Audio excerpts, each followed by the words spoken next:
Professor Rob. Welcome to Gurukul and to this dialogue with you organized by CESI, the Center of Excellence for Social Innovation. It's really a privilege for me to be inviting you for this conversation, and particularly to understand your work with Herbert Simon and your experiences with him, and to help us better understand how organizations are organizing themselves today in this current context. So open and excited to hear from you, sir. Thank you.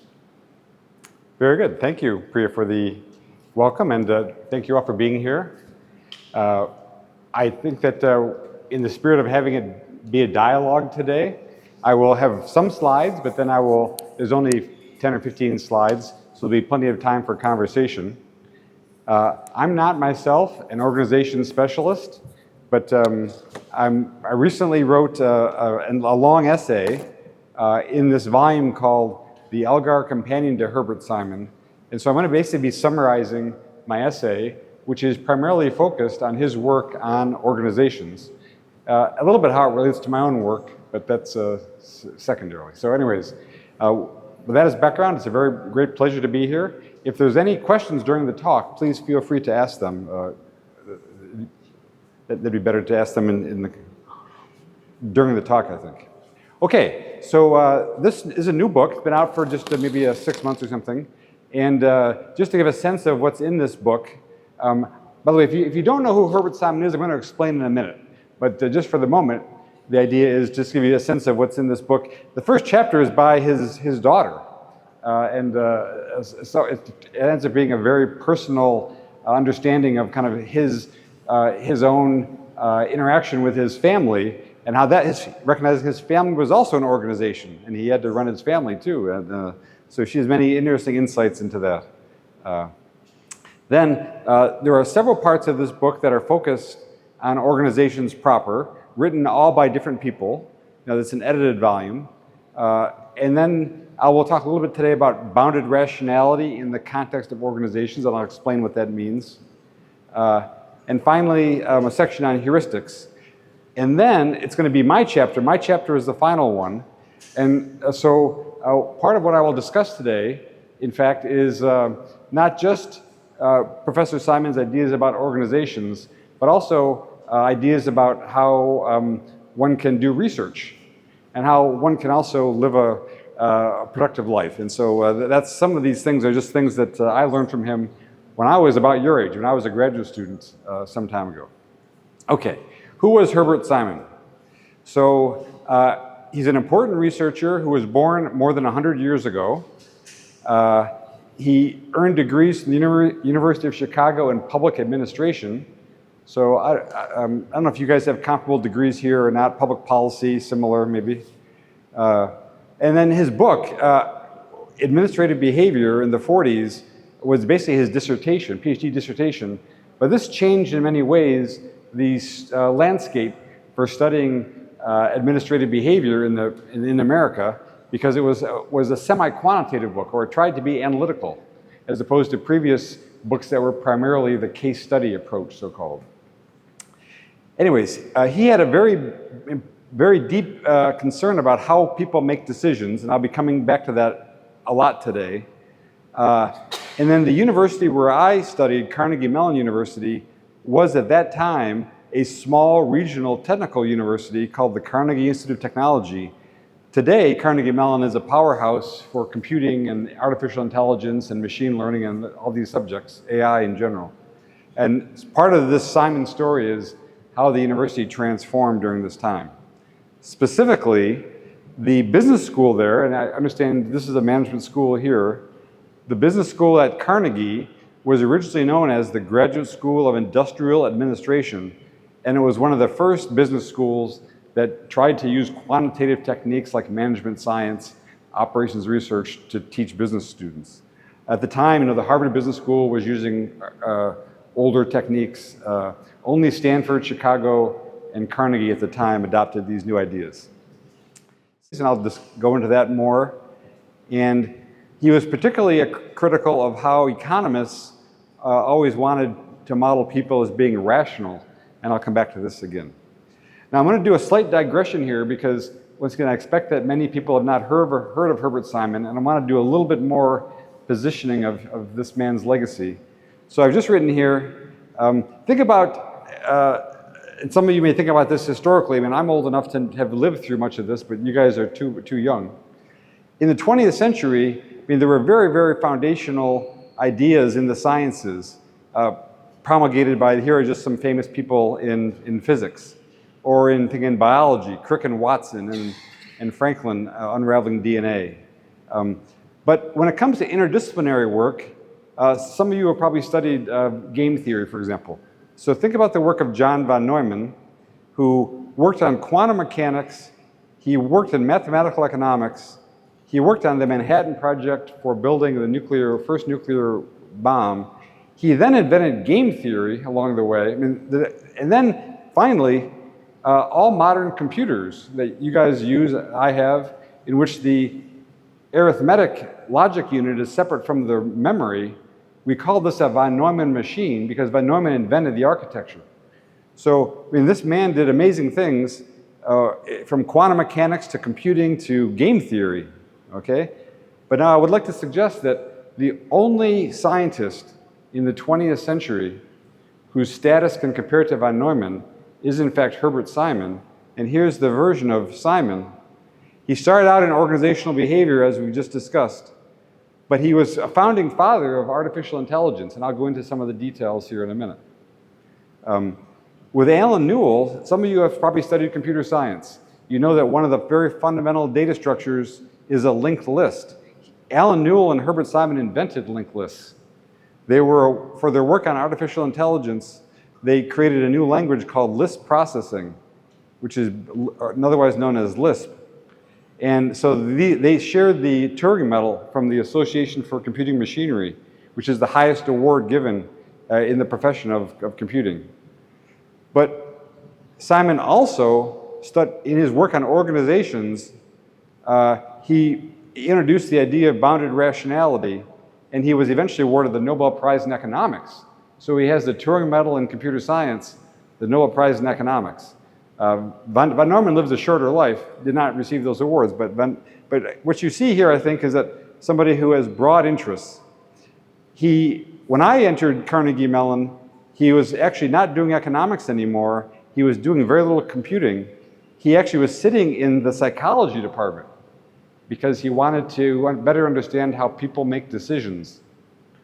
And in fact, being unhappy that psychology was too high level and that neuroscience was too low level, he and his colleagues kind of gave birth to a new field called cognitive science.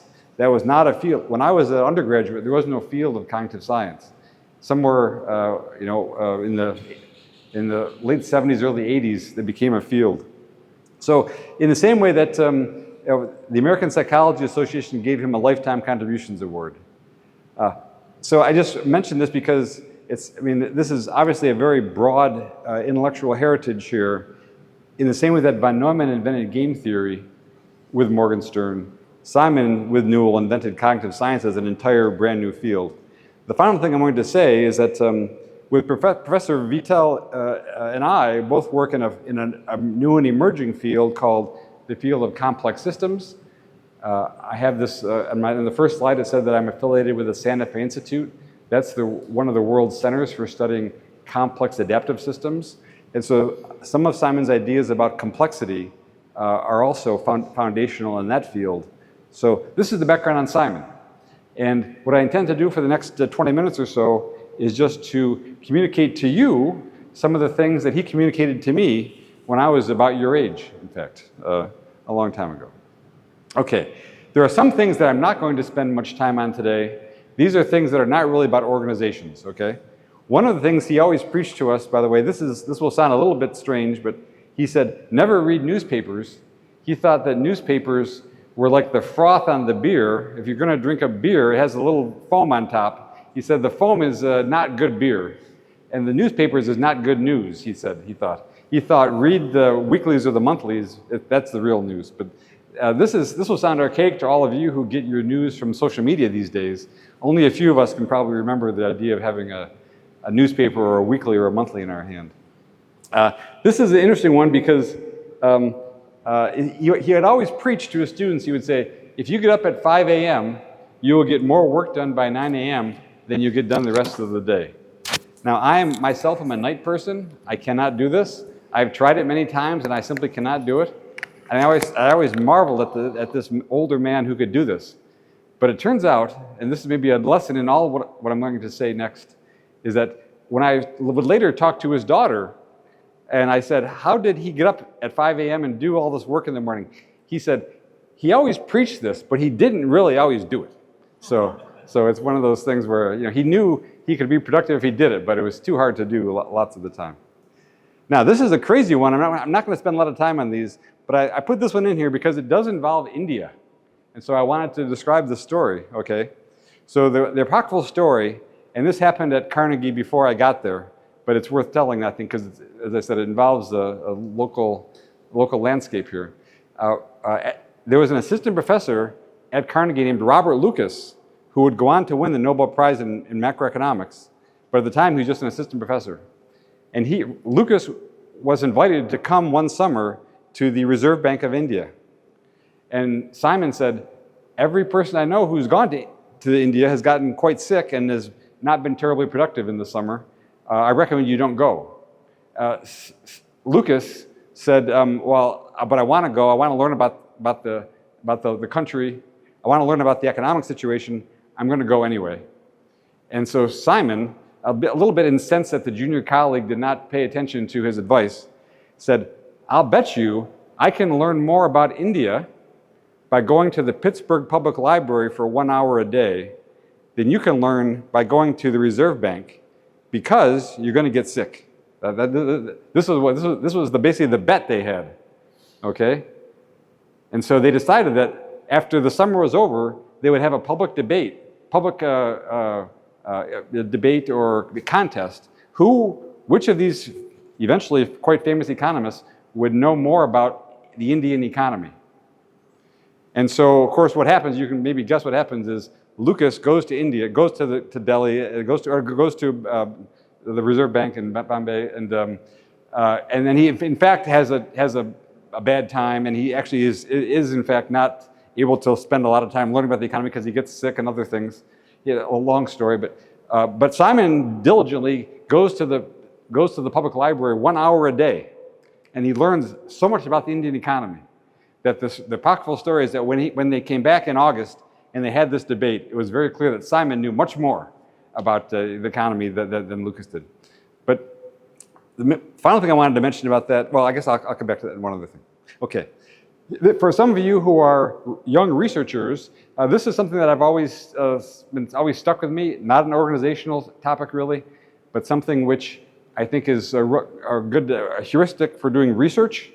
Simon always told students, he said, when you have an idea for a new paper, a new topic, a new project, you should always push it pretty far before you go and look and see who's done what on this topic. Like before you go to look at the journals of the library or something.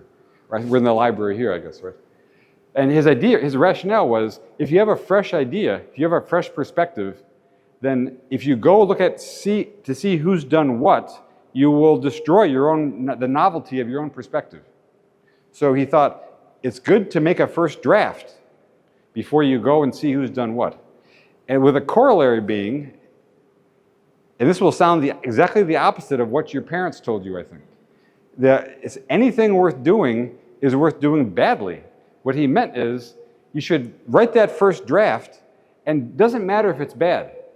It has your new idea in it. And then when you go look and see who's done what, you have hopefully preserved your idea. Now, you may find, in fact, that somebody has already done what you did, or what you want to do, and that's fine. But he's basically saying, it's worth doing badly because you shouldn't spend too much time doing it, because somebody else may have done it already. So is that clear? Everybody get that, the basic idea? I think of all the topics that I'm going to discuss today, these two things are things that I use almost every day of my life. I think I need to have some new idea. I'm going to just sketch it out, see if it will work. I won't spend much time on this one, but he was very fond of saying that social science, we think of physics as being a hard science, chemistry, the natural sciences, the hard sciences, but he says social science is much harder in the sense of being more difficult. Okay, There are many more of these. They're in the paper. I'm not going to go through them. These are but just things that he always discussed with all of his students. So I will now go through just about 10 slides about ideas about organizations and some things that maybe you've learned before, maybe not, maybe things that have come down through the literature, but maybe, hopefully there'll be some things here you have that maybe give you a somewhat different perspective. I'm going to stay at quite a high level. This is almost like philosophy. There's not anything concrete about specific organizations or anything. But for Herbert Simon, by the way, he wrote about 500 papers. So he basically, about every month, he turned out a new paper. So he's very prolific. And for him, the most fundamental problem in all the social sciences was organization. That is, where does organization come from? Organization is in general costly to create, to make, to maintain, to evolve properly. So it's crucial to understand where it comes from.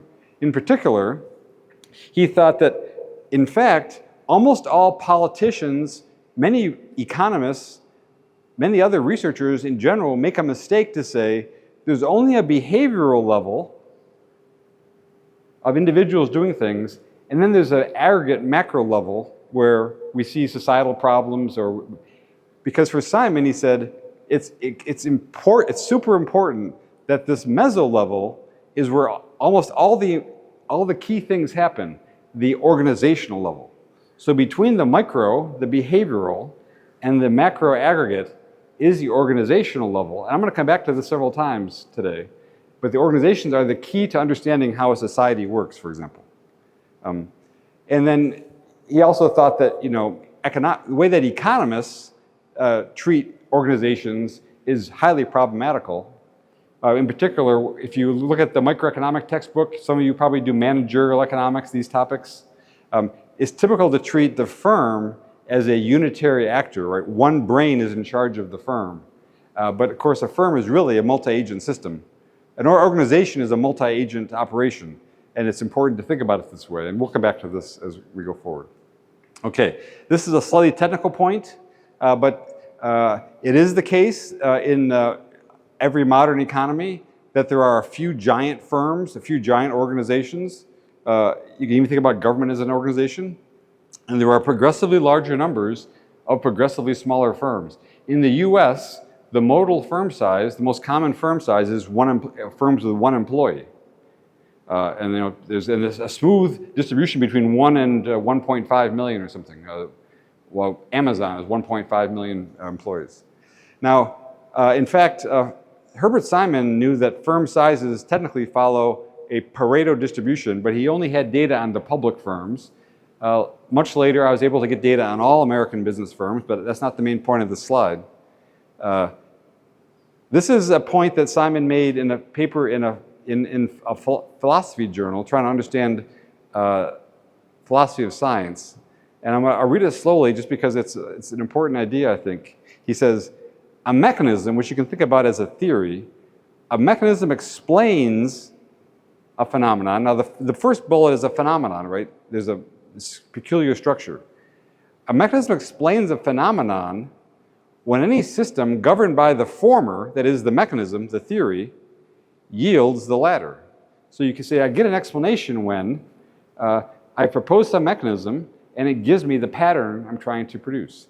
And he says, look, in economics, in particular, there is no mechanism that's been proposed to produce the most important fact of all for the whole economy. That is that we have one giant firm and a smooth distribution down to the smallest firm. So this is an obvious, important lacuna, a missing part of economics. And so he says this is, much of economic theory is empirically vacuous. Because Professor Simon did not have much appetite for economists who were pure theorists. Okay, now, how do organizations work? How do people make decisions? He says that when you look at how people make decisions, it may appear to be very complex. People are doing very complicated things. They have very complicated records. Their computers are full of all kinds of data and calculations, etc. But he said it could be, in fact, that humans are actually very simple, but the environment is complex. Now, why is the environment complex? Well, it's made up of other humans, partially, but it's also made up of other organizations. You know, you're in a company and you're competing against other companies. That makes the environment complex. But for Simon, he thought we could go very far with relatively simple and thus boundedly rational decisions. Now, part of his belief for this was he was born in the 1916 or whatever it was, but during the American Depression in the 1930s, he worked for the Public Works Department where he grew up in Milwaukee. And he said he was amazed by how the Public Works Department would make decisions, how they would take decisions. And one of the simplest decisions was, in some neighborhoods, they would build sidewalks so people could walk more easily. In other neighborhoods, they would put in playgrounds because there were kids. And he said, how did the public works officials decide to build playgrounds versus sidewalks? And he said, it seems like there should be some complex calculus associated with social welfare and how many kids and some census. And he said, no, it's much simpler. The head of the public works goes and asks someone from the neighborhood, which is more important, a sidewalk or a playground? And once that person's heard from 3 or 4 or 5 families, he knows what to do. And it's something much simpler than any econometrics that you're learning or any kind of complicated utility function. It's just something much simpler. And he thought that many things were like this in business. Subsequently, Simon's junior colleagues, Syard and March, did at the time, a study that became well known, but is not much looked at anymore. They went to a department store in the city where the university was, Pittsburgh, Pennsylvania, and they for 1 year got data about how that department store, a store that sells many different kinds of goods, how it operated. And then they built a model of that. So they built a model of one firm, one organization, and they showed that many of the behaviors in that organization are very simple. Right? It's just, people are following norms, rules of behavior. They're not doing elaborate calculations. As a footnote, I'll just say that some of you may have heard of Professor Friedman's theory of how firms work. Professor Milton Friedman at Chicago said, look, we don't know how firms really behave.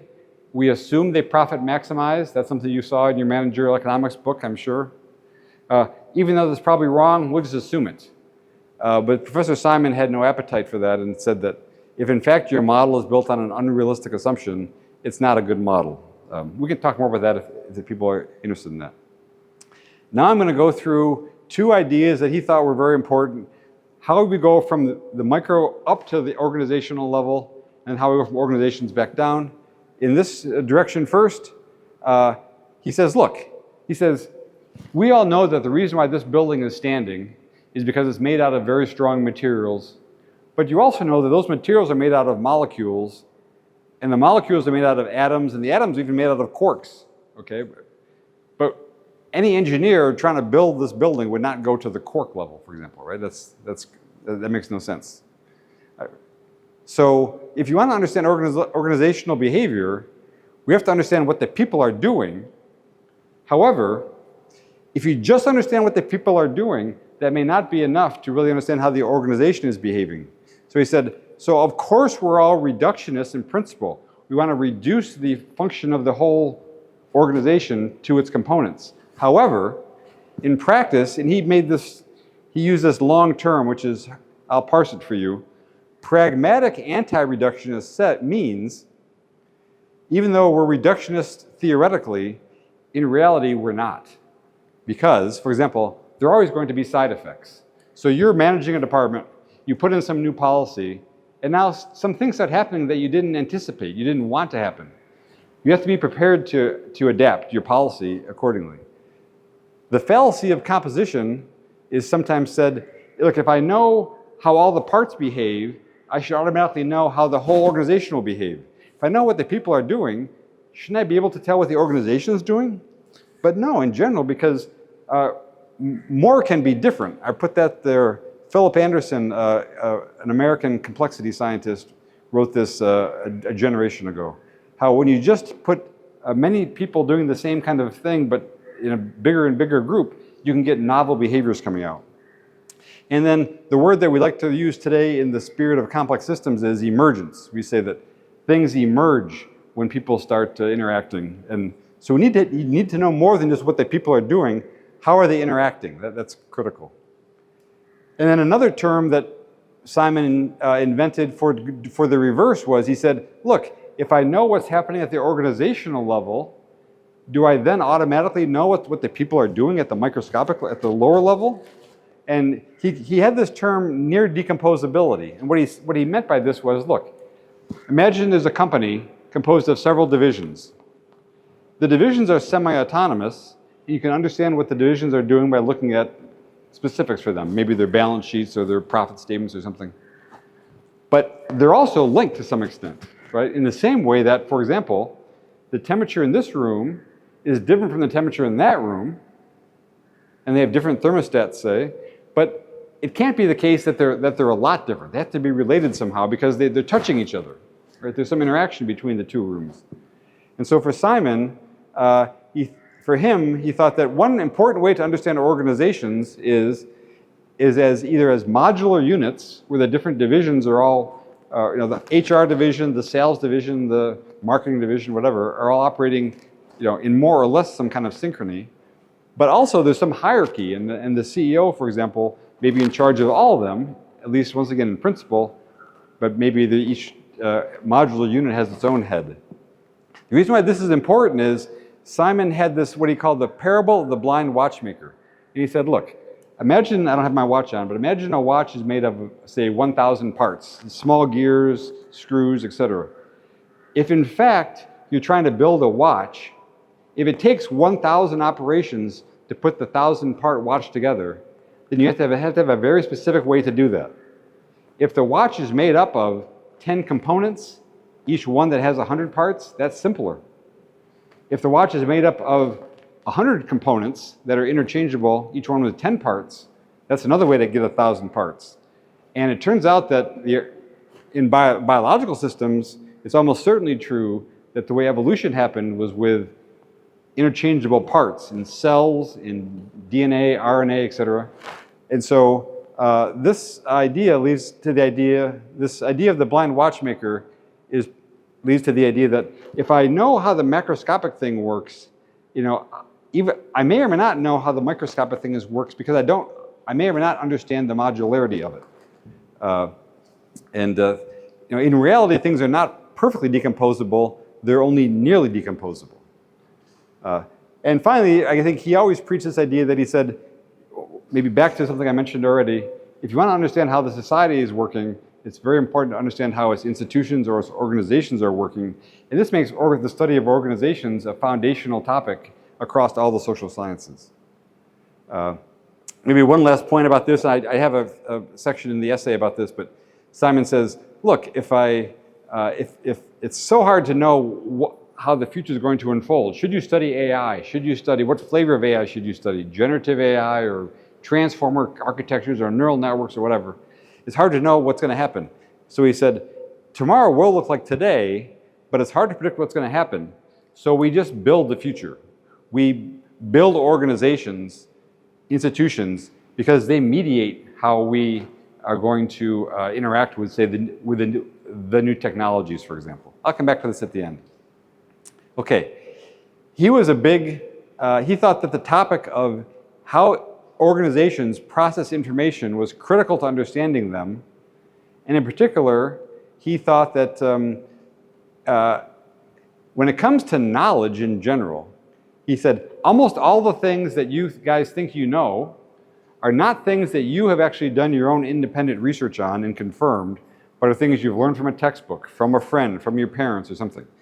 At this point, by the way, in the class that he taught, he would stop the class and he would give an entire lecture. He spent an entire 1.5 hour lecture proving to us that the earth was flat. And he said that the arguments to prove that the earth is not flat are actually very subtle. You have to have quite an elaborate knowledge of, the ways the planets look and how the sun goes over, and a default logic, which is that the earth is flat, is actually quite defensible. We all believe the earth is round because we're taught that, but we have not gathered our own data on how fast, Mars is moving through the sky, or how invariable the constellations are. We've not done that. That's already been done for us, right? So he says most things we know, we don't believe we have not gotten the data ourselves, but there are some kinds of things about our own life that of course we have to get data on, like, what is the balance in my bank account? I don't know that to the nearest $1,000. I have to go look it up somehow, right? And so he thought for organizations it's very similar. Organizations collect data to assess where they are. Are they meeting consumer demand? Are they making profit, et cetera? But many of the business practices that organizations engage in, things like how they do accounting, how they handle compensation packages or something, those things are oftentimes just based on social norms or heuristics, and they would be candidates for example, he wrote they were candidates for automation. Today we would say they're candidates for AI. I'm not going to spend more time on this, but everybody wants to talk about it. He wrote an amazing essay around 1961 or 62 where he said he thought there was a good chance that the easiest job in a corporation to be automated would be the CEO's job, and that the first people to lose their jobs are going to be the executives. And we can talk more about why he thought that at the end. Professor Simon was a big advocate of simulating organizations. He said, you think the organization works like that? Build a computational model of it, and we will see if what you say plays out the way you think it will. Today we call that a digital twin. There's an organization somewhere. Let's build a model of it. So this is Simon a long time ago, 60 years ago, more than 60 years ago. And you can tell it because the way he refers to a computer as digital. We don't talk this way anymore. High-speed digital computer. The demands of institutionalists for faithfulness to the facts will no longer seem irreconcilable with the demands of theorists for facts that are manageable. What he means by this is saying, if you try to build simple mathematical models, you can't really put in all the nooks or put in all the fine points that are present in an organization. How are the marketing people compensated differently from the salespeople? How can you, if you want to build a very high fidelity model, it's hard to do that mathematically. So he's saying the institutionalists want all those details, but the theorists always want a crude model.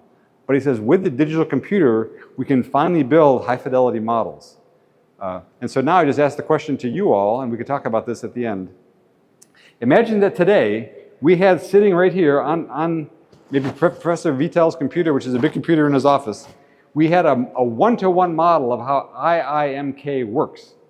So all of you are in there somewhere, okay? And we could then spin that model forward and see, which of you guys get jobs where? Which of you guys could have benefited from a different course on a different topic? Which one of you are making the right decisions for how your career should play out? And which of you could have slightly improved decisions? So I've written here 4 practitioners. If we had such a model, which was a high fidelity model with every individual in it, could those practitioners evaluate better policies? Imagine the dean says, this is not working out quite right with this course on managerial economics number 2. Let's try something different. Well, to try something different takes a semester, a year, 5 years. If you could have a model of it running, you can get an answer in an hour. Are the students better prepared when they don't take managerial economics 2, but they take AI? I mean, I don't know, but maybe. But if we had such a thing, that would be great. And I've written here for researchers, this is kind of what Seiert and March did. But I will now mention Professor March, who passed away recently. March always said that, he said, one thing that people in organizations don't really give enough credit, or don't take seriously enough, is that yes, you can make policy changes. Yes, at a university you can change the required courses. He said, but beware, because in an organization, whether a business or educational institution, government, March says in his career, it was his observation that almost all changes produce a worse organization. Some changes are good, but most changes are actually produce some results that you don't want, and so you have to be very careful with how you make changes. I guess my point here, though, if we had a model of how the whole thing worked, we could we could avoid the problematical changes, hopefully. Okay, I'm nearing the end here. There's this great paper. If any of you have ever seen this, I hope it impressed you as much as it impressed me. If you haven't seen it, this is a very light, short read. Professor Simon says, imagine a Martian is coming down toward the Earth, and he wants to see how all Earthlings behave during their regular day. Most of us are working, whether in North America or in Asia or wherever. We're mostly working. Imagine the Martian could put on some special glasses where it colors people for what they're doing every day on their job. And you're going to be colored, let's say, green if you're working in a company with markets. Something to do with actually how the markets operate. Or we're going to color you red if you're working in a company with nothing to do at all with markets. Now he says the strange thing is that the economists think everything has to do with markets. But from Professor Simon, he says, look, he said, when that visitor from Mars looks at the entire landscape of people, it's almost all colored red for people who are working inside the organization with nothing to do with markets at all. Most people have nothing to do with markets. Of course, the company does. And so he says he thinks that it's a strange way to think about the economy as being a market economy. We should think about it as being an organizational economy. Organizations are the way the economy works. The markets are this kind of thin veneer of stuff around the outside of the organization. Two organizations interact through a market, yes, but the number of personnel doing that interaction are small. Most everybody else is getting the products to the market, say. And then as a footnote, I've just written here that he was a big advocate of saying he had lived through the Depression, and he thought that he said almost all of the standard of living that people enjoy around the world is actually nothing to do with their individual behavior. It has something to do with it, but more important than your individual behavior is what is the performance of the organizations that are around you, performance of those institutions. That determines your standard of living much more than whether you work a little bit harder or not. Okay, I'm going to conclude here, and just to say this may be the most important advice that he ever gave me, and I'm going to communicate to you, many of you are graduate students. He always thought that the hardest problem in science is picking what you're going to work on, what you're going to do research on. And his argument was that most problems that you pick, you don't know what the answer is going to be. You start working on it, you get a trivial solution out. Or it's actually so hard that you can't solve it. So his argument was always, he said, how are you going to solve the problem that nobody else can solve? What is your representation of the problem? How is that going to help you solve it? And then the corollary for organizations was, he said, look, in an organization, the hardest thing to figure out is, should we go this way or that way or that way? Should we make higher quality products, a new product altogether, or should we change the whole compensation? What is the right way to proceed? And he said, that's a meta question. You don't know it, you don't know how to answer it until you try it. It's by far the hardest problem. And he's in the same way that many things you do in science will yield only trivial solutions, his argument was that many problems that occupy the time in organizations are not going to change the firm performance very much because it's the wrong problem. And that other problems that an organization will face are going to be very hard. You're going to work on it for a week, no progress. You're going to work on it for a month, no progress. You want to give up. Your boss says, no, keep working on it. And what you may find is that only when you change how you're thinking about the problem can you make progress. And when you think about, you guys are all young, you've been through school, think about the kinds of things you've learned in physics or biology or in organization science for that matter, in economics. Much of what you've learned is how to think about problems. You've learned what the right representation of the problem is. With the wrong representation, you're going to get the wrong answer. And just a very concrete but maybe trivial example.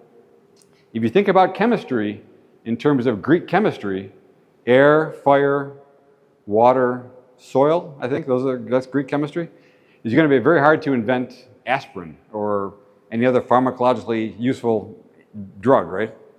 That's the wrong representation for how chemistry works. You have to have a good representation. You may not need to have the 100% scientifically accurate one, but you have to have a better one. And so when it comes to thinking about how to make progress, the representation is very important. Okay, at the very end here, and I hope I have left some time for discussion. For Herbert Simon, organizations were the key way to understand everything about the world above the behavioral level and below the societal level. Everything in the middle is all organizations. Organizations are modular building blocks. Some organizations are going to persist for the next 100 years, 200 years. Some organizations are going to be gone in 2 weeks. And that's important if things are going to evolve. From the point of view of complex systems, that I think is a set of ideas that are kind of only now coming to India, coming to your university. How things emerge is an important topic and something which falls out of some of these things we've been discussing. And finally, I've mentioned this already, how you represent that problem is going to make your solution either easy to come by or hard to discover. And so you should always be looking not just at how to solve your problem, you should always be looking at how can I better represent my problem in order for me to get to the answer I want to arrive at. And with that, I'll stop, and hopefully there's time for questions. Thank you. How about the idea of, let's take AI as an example, and I know you guys are business school students, but you've all been exposed to AI to some extent. So when I was your age, we had just come into what's called the second AI winter. A series of technologies had been built for example, helping medical doctors do diagnoses and things, and they were called expert systems. So this would have been in the 80s, for example, and early 90s. And they were, just to a great extent, unsuccessful because they were basically just giant lookup tables. They're kind of, if this, do this, if this, do this, and the doctors did not find that terribly helpful. A different representation of knowledge, though, obviously, is the modern neural network. A transformer is being a specific kind of neural network. And so I think that, for example, when it comes to knowledge representation of a kind and subtlety and depth that medical doctor needs, the simple lookup table of the expert system is a poor representation, in that the neural network transformer model is a better one. So that's an example where, now of course that took, we couldn't just move in the 80s or 90s to neural networks. We didn't have enough computing power, but now we do. And so the natural technology evolution has led to better representations of the underlying problem. All right, so I guess maybe if I could phrase your question just a little bit differently, and to say that to what extent do the current arrangements that we see of organizations, to what extent are they dependent on things like technologies and the performance of the markets, and could we see a quite different set of organizations, for example, in different technology regimes or different kinds of and so I often thought about this in the following way. I've thought that why is it that, so in the U.S. case we have a very specific version of this would be, in the U.S. case there are about 120 million workers in the private sector, and the biggest firm has always been somewhere around 1.2 million. So it's about 1% is the size of the biggest firm. Well, 1% of the entire workforce. And so, but there are about, say, there are 6 million firms with employees. 6 million firms hire 120 million workers. So that's about 20. The average firm size is 20. But I mentioned the modal firm size is 1. But the biggest firm size is 1.2 million, say. Can we imagine an economy? We're seeing, I think across the world, maybe the oligopolization of the kind of, of many different industries where the number of firms is shrinking, firms are getting bigger. For example, could there ever be a time when, let's say, the biggest firm, because I know the American number is better than the Indian numbers, could it ever be the case where maybe the biggest American firm is 12 million people, so that's 10% of the workforce? Or, imagine an extreme case. Imagine Amazon, I know it's Amazon India. Imagine Amazon got so big and so broad, could Amazon ever be half the economy? could it ever employ half the workers? And then you'd have a quite different, I think, boundary between the markets and the organization. You know, you might, if you had one firm that was half the economy, it'd almost be like a Soviet, you know, it'd be like a Soviet giant firm that ran the, so, I mean, I think that it's realistic. It's a good question to ask. And you mentioned Williamson. Oliver Williamson, who won a Nobel Prize, was another Simon student. Williamson asked, what are the boundaries between the market and the firm? Why are the hierarchies there, et cetera? And he gave quite apt answers for the environment that kind of before the current era. But how it will all shake out going forward, I think, is anybody's guess. And you know, at least in the near term, tomorrow will always look like today, more or less. But I think, you know, if I maybe say your question a different way altogether now is, could the world look very different in 10 or 20 years in terms of the boundaries between organizations and markets? And I think there's some chance it could. And whether by AI or due to other means, we could, you know, we could see the elimination of middle manager classes, say, or something. Now, this is my own 2 cents. This is why we'd like to have better models of the economy, so we could, you know, spin this out forward and see what happens. Yeah, I think your question is a very foundational one, and I don't know what the answer is. I don't know what Simon would say about that, really. But very important question.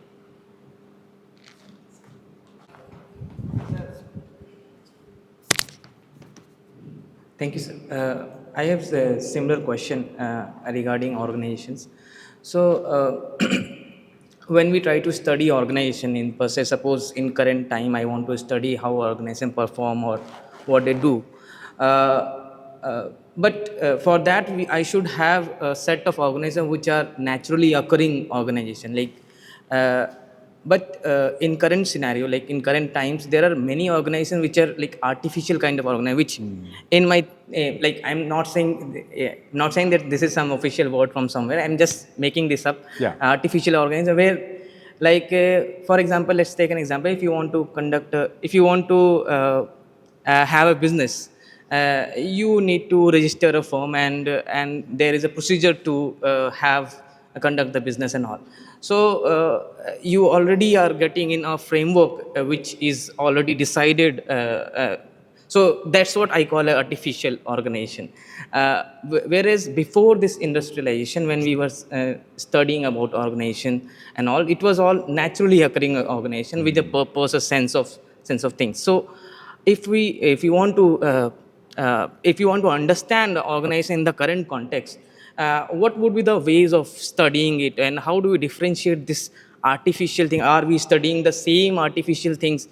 I hope I am able to transfer what I'm trying to ask. So how do we study organization in current context when there are many artificial organizations are in the population of artificial organizations are more in number than naturally occurring organizations? Uh-huh.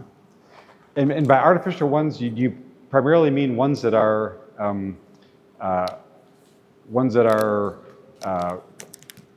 for example, I guess they're virtual ones, or they're ones that we can. I mean, I guess from artificial in the sense that they're simulated ones, say, or.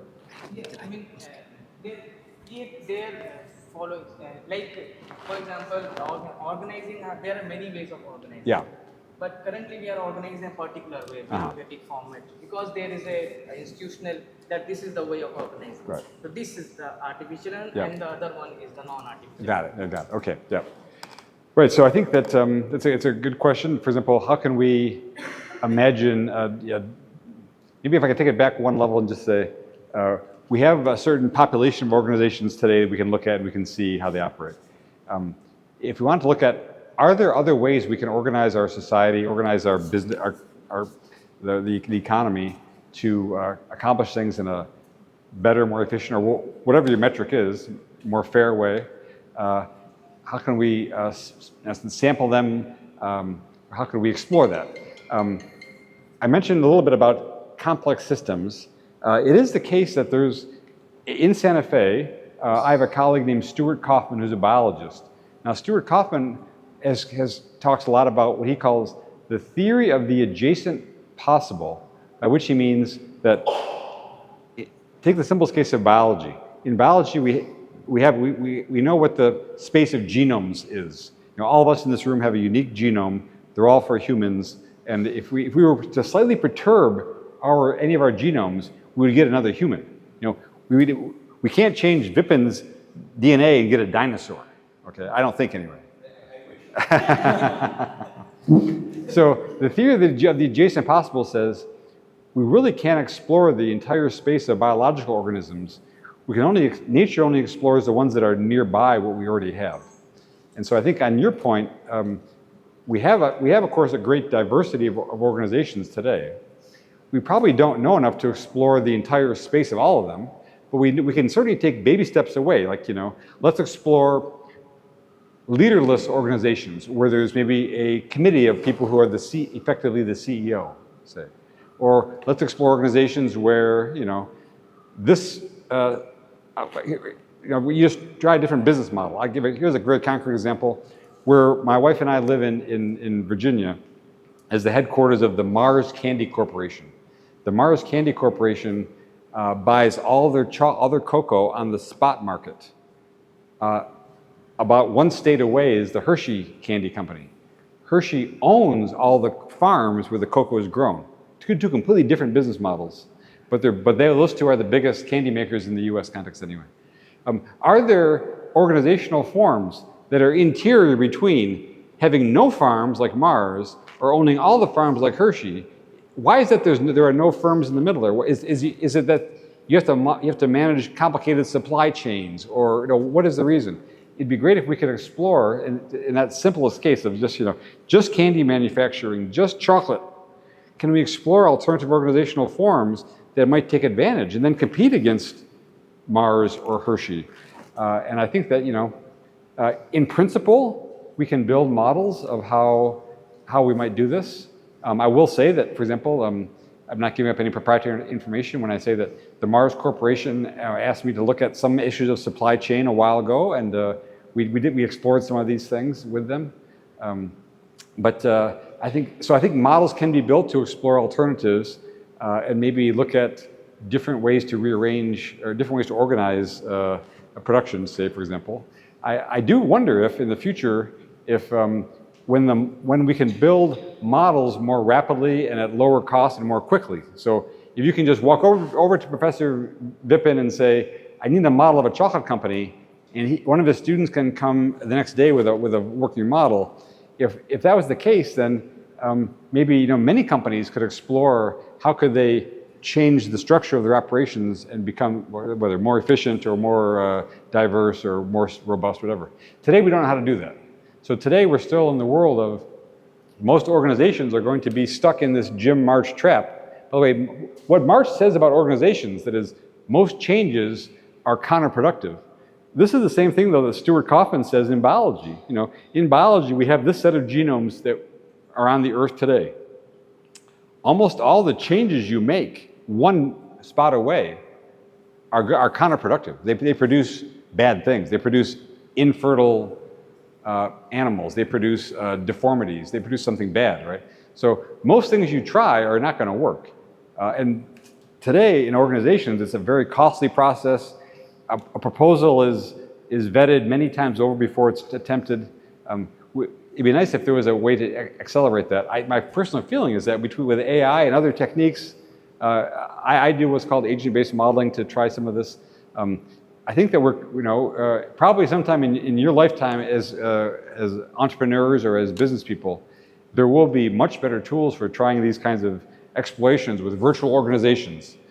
Today we don't really have that, but you know, back in the 60s, you know, the quote from Simon from 1961 or 2, whatever it was that, you know, Simon saw that this should be possible, that if we just had enough computing power and enough people who were knowledgeable about how organizations worked, we should be able to build high fidelity models of organizations and then explore with them. Today, this is coming, but it's not here yet. Maybe if I just say one slight other word about this is that when I was your age, how were weather forecasts done?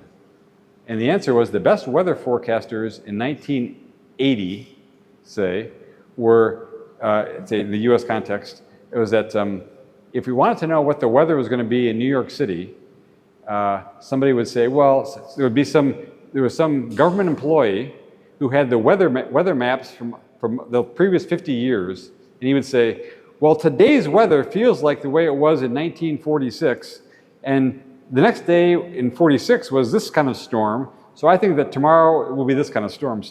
So there was once again a giant lookup table. That was the best we could do with weather forecasting.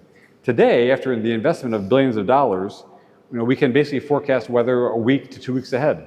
And that's hugely useful for farmers and other kinds of people who are concerned, air pilots, et cetera. And so, are we going to be in a situation, say in 5 years, 10 years, where you're the CEO of a company? You're saying this one brand is not doing very well. I want to explore 5 ways we can modify how this brand can do better. And your IT person or your agent-based modeler can just sit there and spin out a bunch of spaghetti plots, like, in the same way that we don't know where will the hurricane hit Miami or will it hit New Orleans? There are a bunch of plots where it might hit.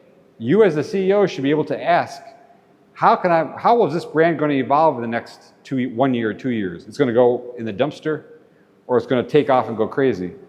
We should be able to have those kinds of models available. I think that today we don't know how to do that thoroughly, but those kinds of things I believe are coming between the combination of AI, microscopic data, much better data on what consumers are thinking and feeling and doing and what their budgets are.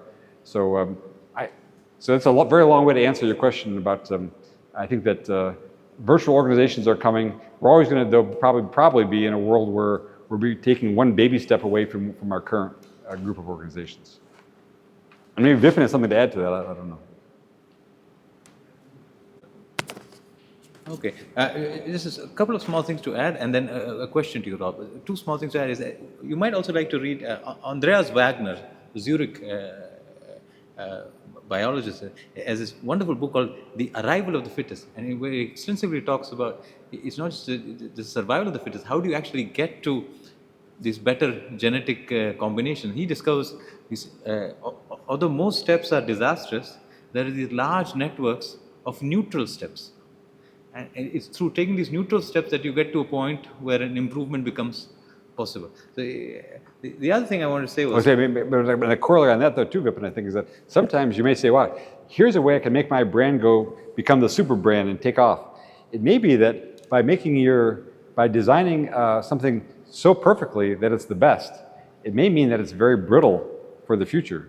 So it may be that you don't actually want to do the thing that gives you the total best payoff. You want something that's kind of good enough, right?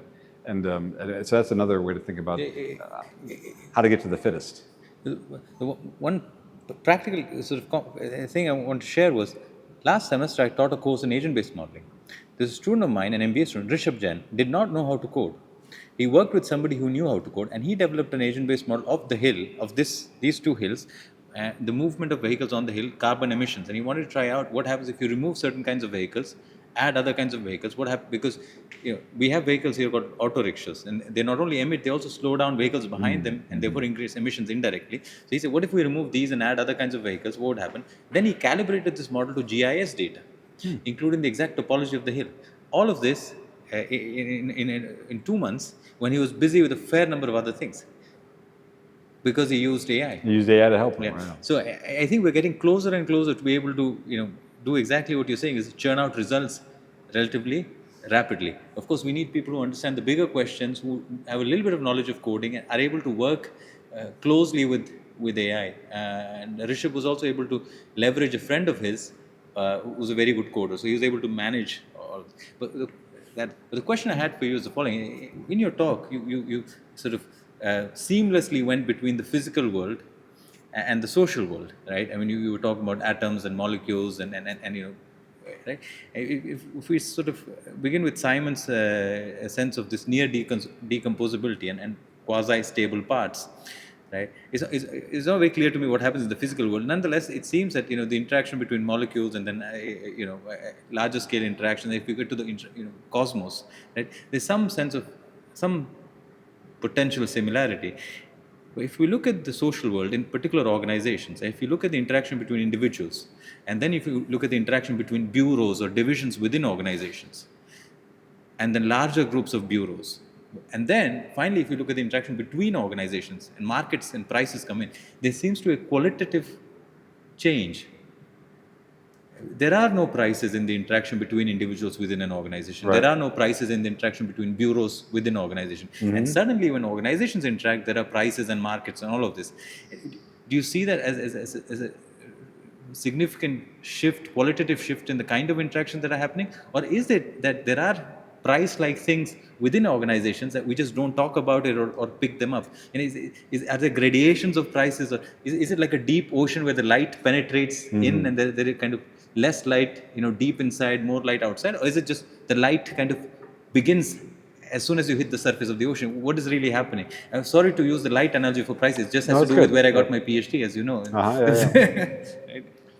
Yes, I think that's a good question, Vipin, and there are many different levels where we could we could discuss that and have it, and I could try to give an answer. I think that I'll give a concrete example, and then we can talk more generally.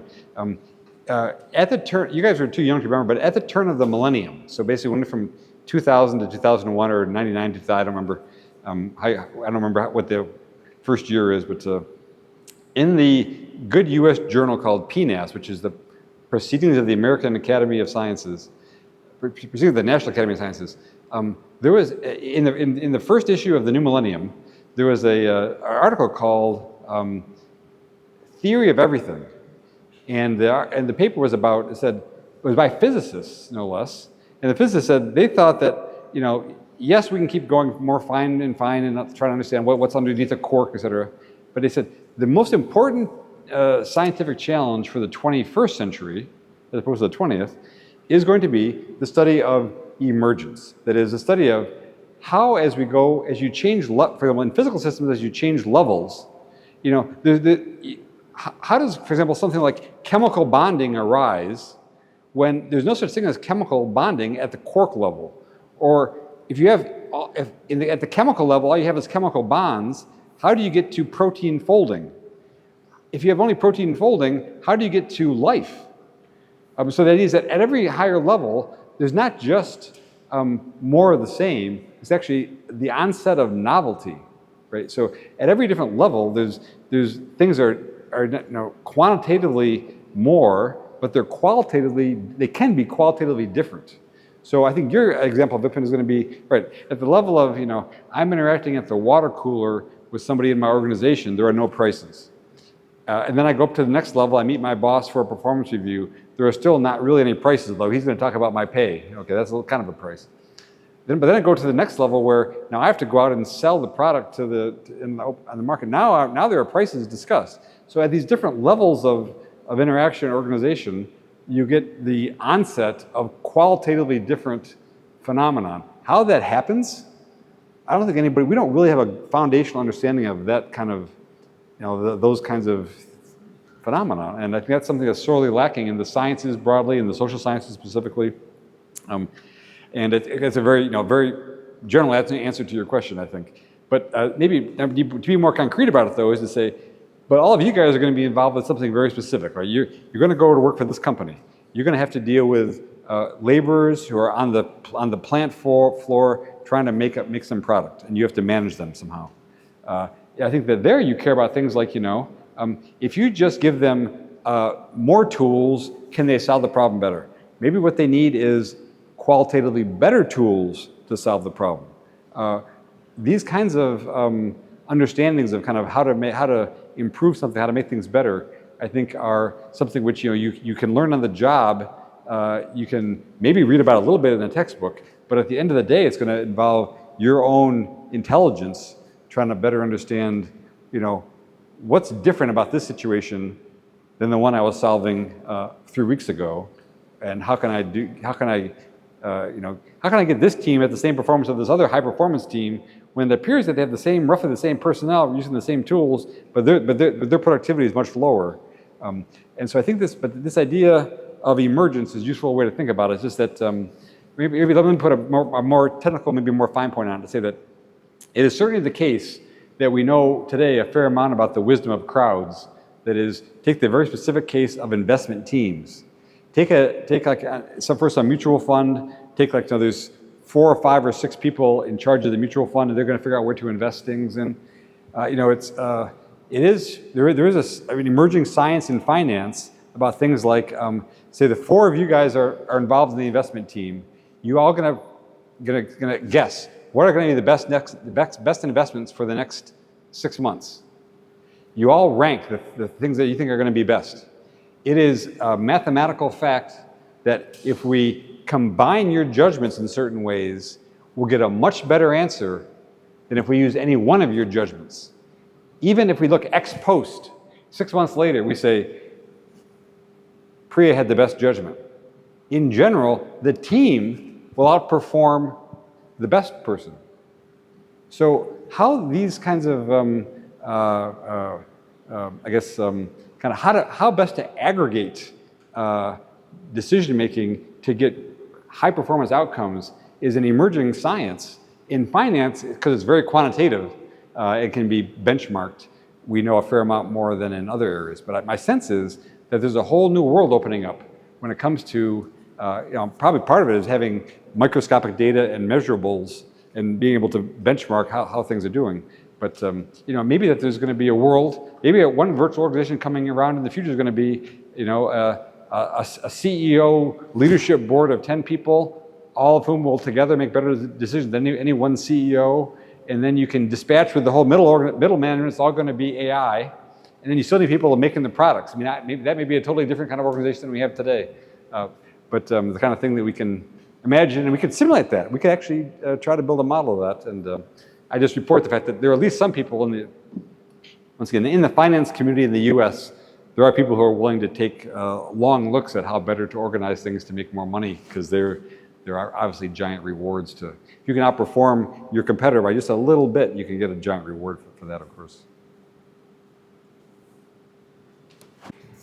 Good evening, Professor. Stressing more on the organizational economy part of things. As you gave the example of the 4 decisions, right? After they make their individual statements, and then as a third viewer, you take all of their opinions and picture, will it give a different picture than all of them folk come together and then decide on it? Because right, yeah. Taking an analogy where, when an element or one person taking a decision might take a completely different decision than if both of us come together. Yes, right. Right, we lose our property. And taking the same point forward, is it right to say that now organizational economy is a better representation than the market?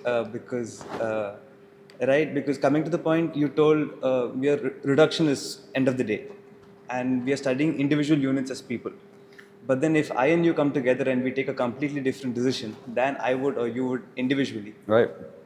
Will it portray a economy, or can an organizational economy really survive? Is my question. Yeah. It's a great question, and I don't have a very specific answer, except to say that it's probably always going to be context dependent. The context will always matter a lot. But let me just step back and give I think a very concrete example, which is of course we know that how we aggregate the decisions, or how we interact, is going to matter a lot. And I want to do the following contrast. Imagine that you take a vacation, or you go down to the beach, and at the beach you can study the fish in the water, okay? And there are fish eating other fish. There's predators, there's prey, etc. And imagine that there's one fish who is, of course, there are always going to be bigger fish in the ocean. I guess that's the whole point. So every fish is a prey to somebody. But imagine that fish is swimming along by itself, and it sees a predator. It will have learned some ways to evade the predator. Maybe effective, maybe not.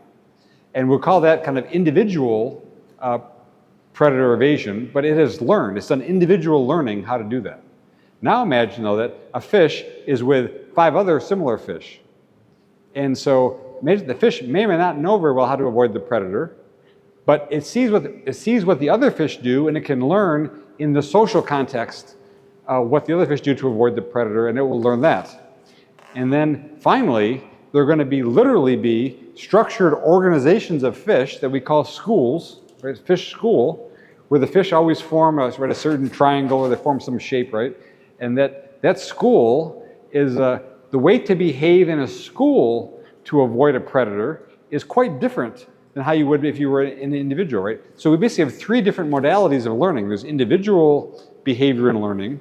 There's social behavior and learning when you're with some small group, some other individuals like you. And then there's going to be the group way to behave when you're in a formal school. Now we may not think of a fish school as having an organization proper structure because there's no leader necessarily. Although it turns out that one of the guys who does this complexity stuff is named IIM Kozhikode, and IIM Kozhikode he used to be at Princeton University. He's done these amazing studies. Some of you may have seen it in Science and Nature, where he's put a 1,000 frame per second camera on a fish school in a laboratory setting, and he sees when he put like a big shadow, like a shark is coming at the fish school, and with a 1,000 frame a second camera, he's been trying to understand which fish, because when you see on TV, like, you know, a predator comes, the entire school moves as a unit in one direction or another.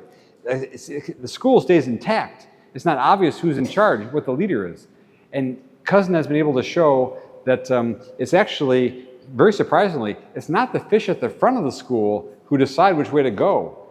There's the fish at the back of the school who can see the whole picture and see. They actually have some way that they shimmer their fins, and it sends a signal to the front of the school, and this whole school will dive left or dive right. Anyways, make a long story short is there is organization even in a fish school. So I think that one way to answer your question is to say that there are many different ways that we can imagine groups of people interacting. And I think, for example, in the case of finance, there's an emerging science of how best to aggregate the separate decisions. My sense is, though, for example, let's take something much more, maybe much more common would be how in a normal corporate setting, there are some decisions to be made about product output for the next month. How should inventories be managed or something? Usually there's one person in charge of that. Are there better ways to do that? Probably. Is there an important research effort trying to figure out, could groups of people perform better than individuals? I'm not aware of that. Maybe there is. But my feeling is that there are important, now this may be more like basic research. Basic research in management probably still needs to be done to better understand these kinds of things. Once you're in the field, once you're out in the corporate world, and you actually have to solve problems on a daily basis or hourly basis, you may not have the time or energy to try a study. Although I am aware that there are some companies that do set aside time for managers to better do things. For example, where we live in Virginia, there's a large credit card company called Capital One. And the Capital One company is run by a guy who is very much a fan of taking an evolutionary approach, where he says, we don't know which kinds of credit card offers consumers will respond to, so let's take the ones that have worked in the past and then try some just different ones. We'll just throw some, try some randomly different ones and see if they work too. So there are certainly some businesses where experimentation is possible, but my sense is that's probably the exception and somewhat uncommon. But you guys may know more about that than I do, probably. And I do agree with the discussion that was happening on the interactions as you go more macro, as you go at a more aggregate level, the interactions will become qualitatively different, definitely. But there are definitely interactions happening at these levels which have maybe alternate ways of looking at it, and there are prices to be paid. And there are decisions that get taken even when you are at individuals. When departments interact, also there are bargaining that's happening, negotiation that's happening, and there is winning and losing even there. And then when organizations interact, there is that entire institution that comes into the picture, because that has to be, the battle has to be fought in a particular rule-based, framework-based understanding. So I think there are these interactions that are happening. So I just thought And is it fair to say that some of those prices, some of those are real prices, and some of them are kind of implicit, just personal prices, almost like social capital kinds of prices, right?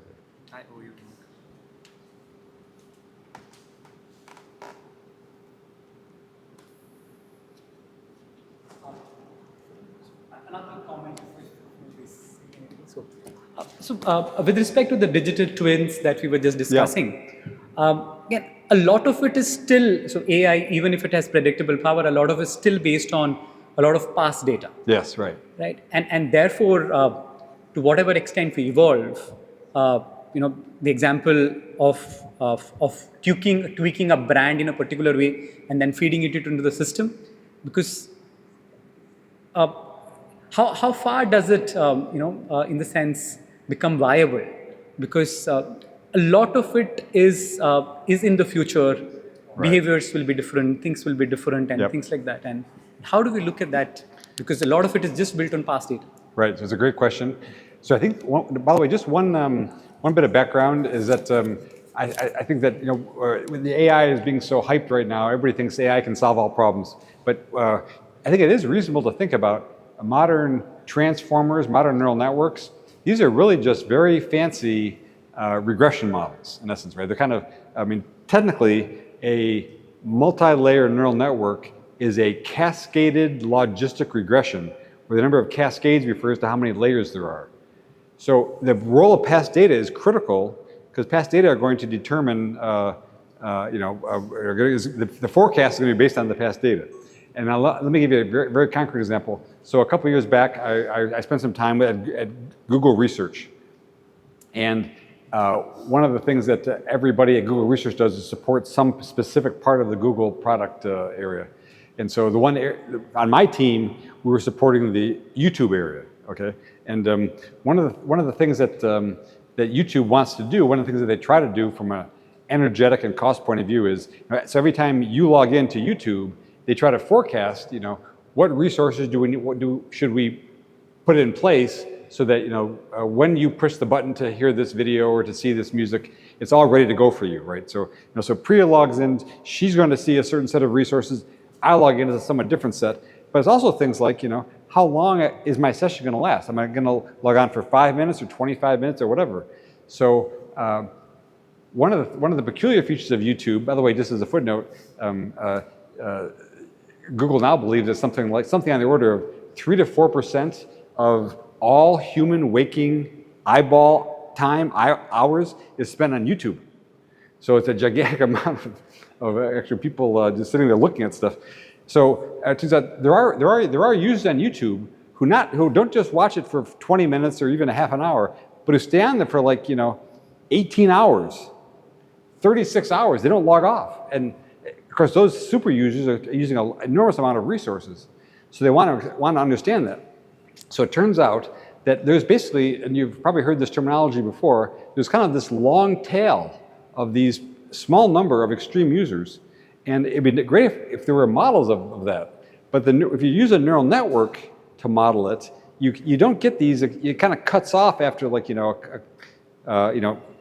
hours, 15 hours. You don't get these extreme. So in some sense, the regression models don't do a good job on that. So I guess I use that just as motivation to say the following.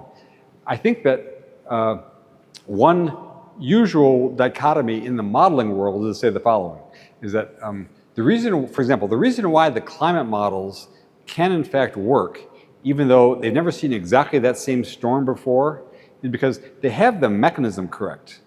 And so as long as you have the physics, the temperature conservation and the, whatever it is, the energy conservation, as long as you have those things correct, if you get the initial condition of the storm, you can then see where the monsoon will go, you can, with high probability. It's not just a lookup table. What the neural networks end up being, because they have their deep data requirements, the neural networks are really fancy lookup tables, really fancy regressions. So the contrast to a neural network would be something with a mechanism in it. And that tends to be what we call agentic AI, or an agent model where we're going to try to represent the behaviors of the people in the organization or in the social phenomenon, social process.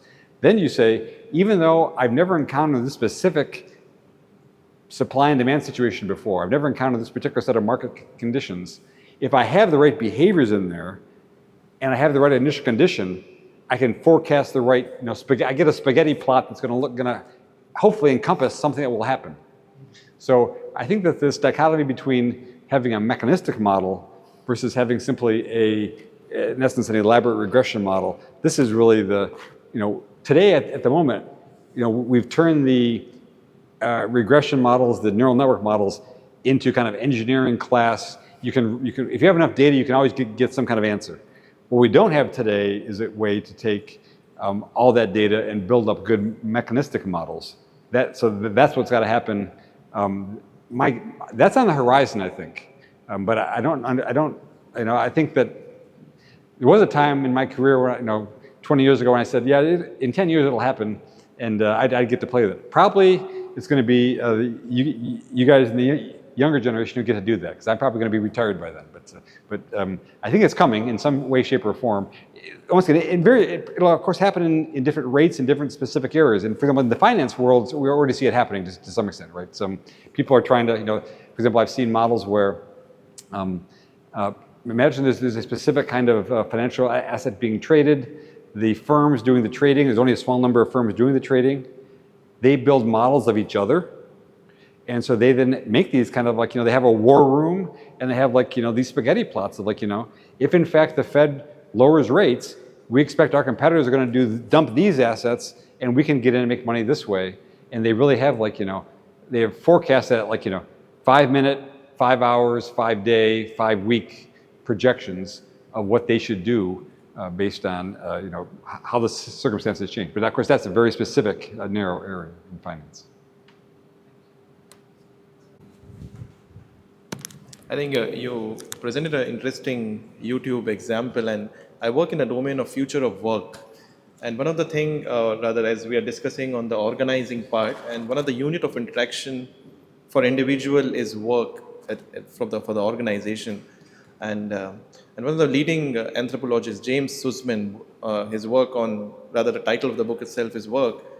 We see very interesting example, which he did a study on Wansi tribe of Sahara, and he evaluated that number of hours of work that Wansi tribe does versus an modern women does, and he evaluated that we are doing 90 to 100 hours per week, and they are actually doing 20 hours. In fact, the tribe was surprised at why you're working so much. So my question is that as we are discussing on the theory of organizing, and we are trying to understand further in the current context, are we moving towards disorganization of work, or how do you see the evolution of unit of interaction of work, and are we moving, because you mentioned the YouTube example, and we are more embedded with the technology. Yeah. So are we disorganizing work in itself? That's a thought. It's a very, very interesting question. To be totally honest, I have not thought about that. Yeah. I think it's fascinating. Let me say it. I'm going to give an unsatisfactory answer, which is that I spend most of my research time. The organization area is not really my area. I do work in an area that Professor Simon smiled on, which is we've been trying to build models of the economy from microscopic data, but by representing the firms. And so I've been looking, for the last dozen years or more at the universe of all American business firms and trying to understand how they, for example, when workers change jobs, where do they, what is the network associated with how people change jobs, et cetera. But I guess the reason I bring it up is because it is the case that when we look at the US economy with 125 million workers in 6 million firms, that thing itself is like a gigantic battleship, which it only moves very slowly, right? Changes only happen very, very slowly. So my feeling is that, like, even during COVID, even though there were certain structural changes, my belief is that although at the margin there are always going to be innovative approaches to trying to understand how work will change, my feeling is, from looking at the last 40, we have microscopic data for 40 years in the US, there's been surprisingly little change in the way, the number of hours worked per worker, the sizes of firms, those kinds of things has changed surprisingly little. I guess in the main, my first reaction to your question is there's probably not going to be very much change over the next 5, 10, even 20 years. But I think the point of your question is, at the margin, there will be innovative firms, companies, industries even, where they will try things that are quite different. And then if things in those areas play out satisfactorily, that could induce a lot of other changes. But I guess I personally have not been part of those discussions so far to know that. But I guess with the following exception, that I do get out to the West Coast a fair amount, to Silicon Valley, and I am involved, or I know of a few firms there where they have innovative CEOs, say, and so I have seen a couple peculiar, I would call odd, strange business models on the American West Coast that I say there's no way that's going to work. But the company is still around after 10 or 20 years, or sorry, after maybe probably 4 or 5 years, probably more likely. But so it is the case that there is experimentation going on, of course. And now whether any of those experiments pan out, I don't know. I think that once again, maybe back to the model building part, is that it would certainly be more cost effective to try some of those experiments on a model versus doing it in real life. But anyway, but people are trying to do it. And I think it's a great thing to do. I think it's great to have that kind of experimentation. But but I will maybe just back to my original point, is that it is quite surprising to me anyway, when I looked at the data on the overall structure of the whole U.S. economy, how maybe the wrong word is conservative, but it's surprising how, I think the better word is persistent. It's surprising how persistent all the gross statistics are about, hours worked per week. The very slow rise in productivity growth. It's all very smooth, and it's all very almost predictable. If I just kind of step back and say, from the most gross point of view, I mean, right now in India, you guys have something like 5% net GDP. You have the growth rate's very high, and it's a great sign for the future. Really, in the U.S., since 1865. There's been a 2% increase in output per year. That's with ups and downs, but it's 2%, and it's been that way forever. And productivity growth is what it is. It's very slight, but it's anyways. Maybe just so the persistence of these things is to me the surprise. But I think that your point is that there is lots of variation out there, and it's important that Sussman and other people have these explorations of alternative futures, because some of that stuff will probably be useful, but I wish I knew more about it. Axtell, I've been told to deliver the vote of thanks. So we are honored by this talk and the time you spared for us. So if I have to classify my colleagues, so I have 3 types of colleagues. Colleagues who sort of work on models. So they bank on central limit theorems, or Feynman-Cach solutions, and they say that they don't go beyond the models. And then I have other set of colleagues who are more creative, grounded theory types. So they look at a lot of solutions and a lot of moving parts. And then I have crystal ball glazers who are the operations research. They sort of simulate and then give some solution. But in this 1 hour, the way you seamlessly took us through, some models. I was actually surprised not to see Kenneth Arrow there. Okay. Took us through some fixed models, some numerical solutions, and seamlessly integrated intuition with basic theory of information and economics. It was very interesting. I'm sure that there are a lot of ideas that we, as well as our students, would take forward, and maybe this might ignite some of us to work more on agent-based models. Thank you for spending your time. Thank you very much. Appreciate it.